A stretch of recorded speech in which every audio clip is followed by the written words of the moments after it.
E vamos falar da 34ª rodada do Campeonato Brasileiro, que começou na terça-feira e terminou nesta quinta-feira. Lembrando que tivemos 32 gols, uma boa média para o Campeonato Brasileiro, e tivemos também um troca-troca. Tivemos o jogo de Red Bull Bragantino e Atlético Mineiro e Palmeiras e Vitória, que aconteceu nesta rodada. E o jogo entre Red Bull Bragantino e Vitória e Atlético Mineiro e Palmeiras, que ia acontecer na 37ª rodada, vai acontecer lá no dia 3 de dezembro, me parece, já no término do Campeonato Brasileiro.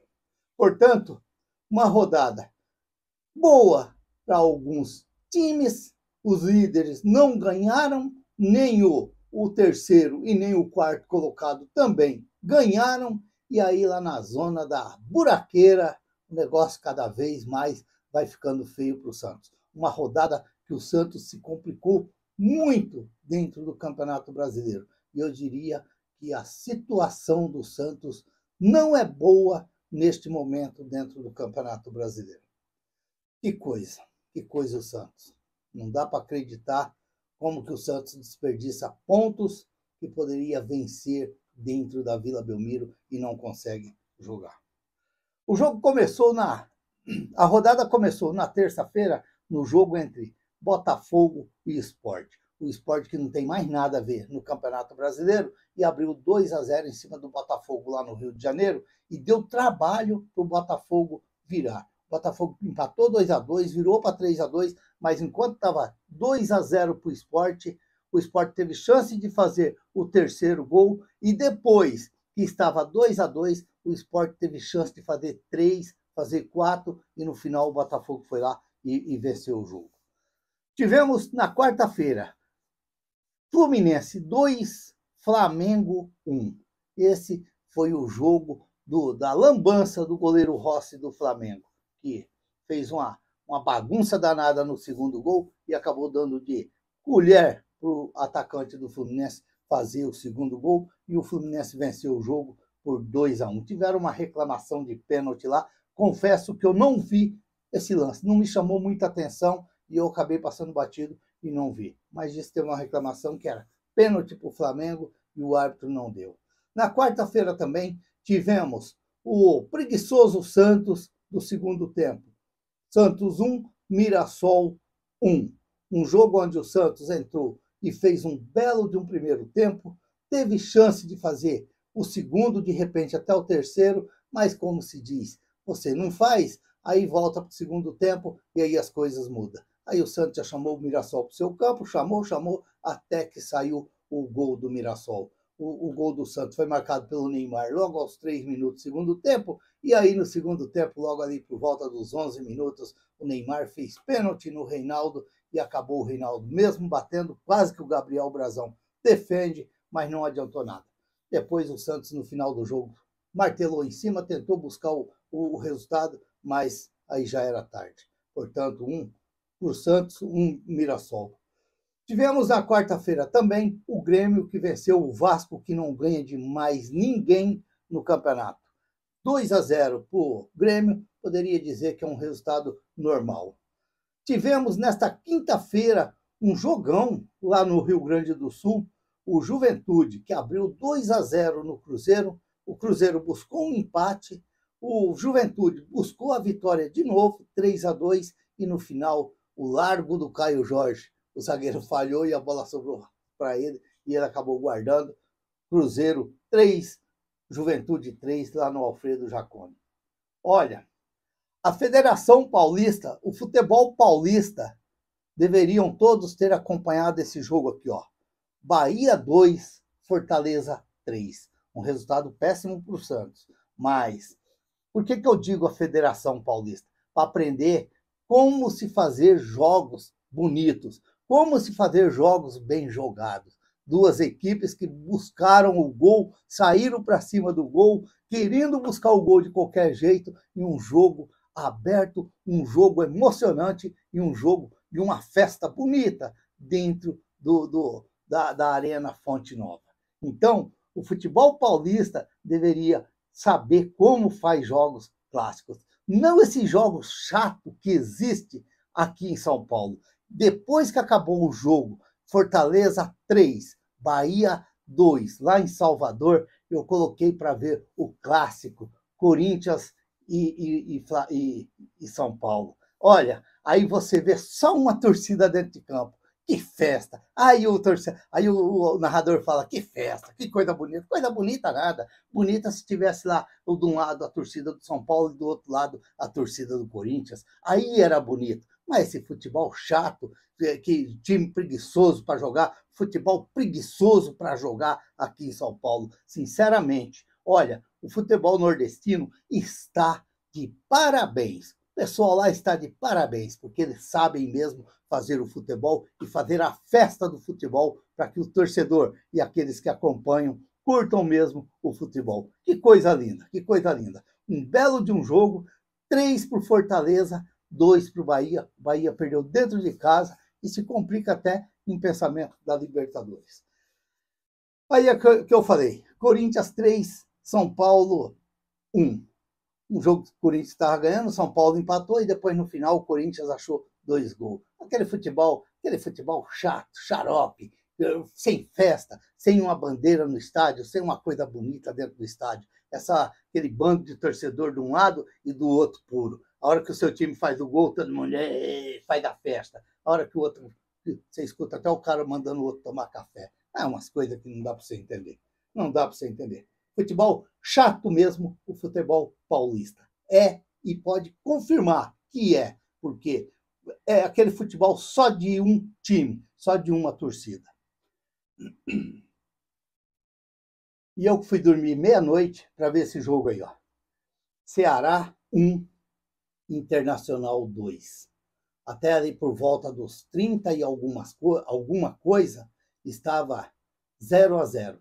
E o Ceará jogando com um jogador a menos desde os 4 minutos de jogo, porque o Vina foi expulso e o Ceará ficou com um jogador a menos. Aí o Internacional, que eu posso dizer aqui, não tenho medo de errar. Talvez o futebol mais feio que eu vi dentro do Campeonato Brasileiro. Talvez o futebol mais feio que eu vi dentro do Campeonato Brasileiro. Porque você vê o Sport jogar, não é feio como o Internacional jogar. Você vê o Juventude jogar, não é feio como o Internacional jogar. Você vê o Vitória jogar, não é feio como o Internacional jogar. Você vê o Fortaleza jogar, não é feio como o Fortaleza jogar. E até mesmo o Santos não é feio como ver o time do Internacional jogar. Se algum torcedor do Internacional for ver esse vídeo aí, me desculpa, mas o time de vocês é ruim. O time de vocês é preocupante.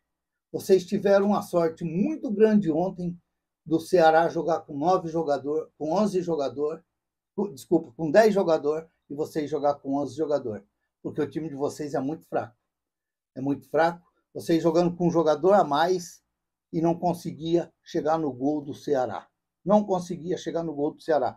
E aí, no final, prevalece aquilo lá. Vai batendo, uma hora acha o gol. Fizeram 1-0, o Ceará foi lá e empatou, e aí depois, numa bela jogada do menino lá, que acabou o zagueiro dando uma bobeira também, e acabou o Internacional fazendo 2-1 e vencendo o jogo, e dando uma amenizada.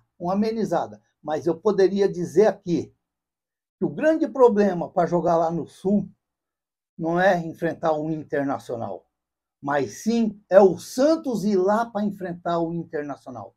Porque o time de cagões, às vezes, vai ter medo de chegar lá e se impor contra o Atlético, contra o Internacional para vencer o jogo. Porque o Internacional, o time deixa muito a desejar. Os torcedores do Internacional têm que se preocupar muito, porque é uma campanha muito fraca do Internacional, porque o time do Internacional é muito fraco. E o Ceará que pode se complicar também no campeonato, porque os 4 últimos jogos do Ceará é apenas Flamengo, Palmeiras, Cruzeiro e Mirassol. Jogo tudo pesado para o Ceará, e o Ceará que tem 42 pontos. Que coisa. Os artilheiros, a classificação está assim.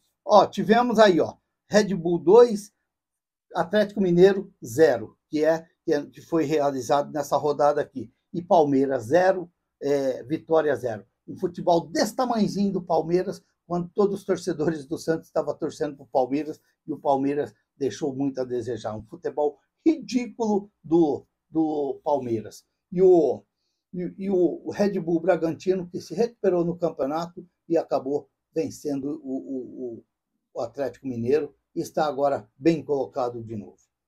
Portanto, a classificação está assim, ó, Flamengo, todos com 34 jogos, não tem mais ninguém com jogos atrasados.